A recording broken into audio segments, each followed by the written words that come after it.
ஆனா கைத்தறிக்கு இப்ப மதிப்பே இல்லாம போயிருச்சு. ஒரு நாளைக்கு ஒரு 2-3 கஜம் 4 கஜம் நெய்வோம். 3 மீட்டர் 4 மீட்டருக்கு மேல நெய்ய முடியாதுங்க இந்த பட்டுல. அவ்வளவுதான் நெய்ய முடியும். வயசாயிடுச்சு எப்படி போய் நெய்வாங்க? ஒரு சீலையாருக்கு 3 நாள் ஆகும். ஒரு சீலையாருக்கு 3 நாள் கண்டிப்பா ஆகும். ஏதோ 300 ரூபாய் கூலிதான். இந்த கூலி வேலைக்கு போற மாதிரி சாகடிச்சுட்டு இருக்கிறாங்க. என்ன நாங்க செய்யறதுன்னு தெரியாத இதுல இருந்துட்டு இருக்கிறோம்.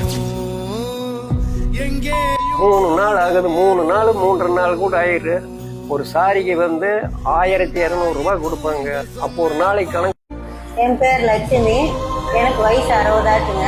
நான் சின்ன வயசுல இருந்து இந்த நெசவு செய்துட்டு இருந்தேன். ஆனா இப்ப வயசானதுனால அச்சு பண்ணிக்கிற வேலை.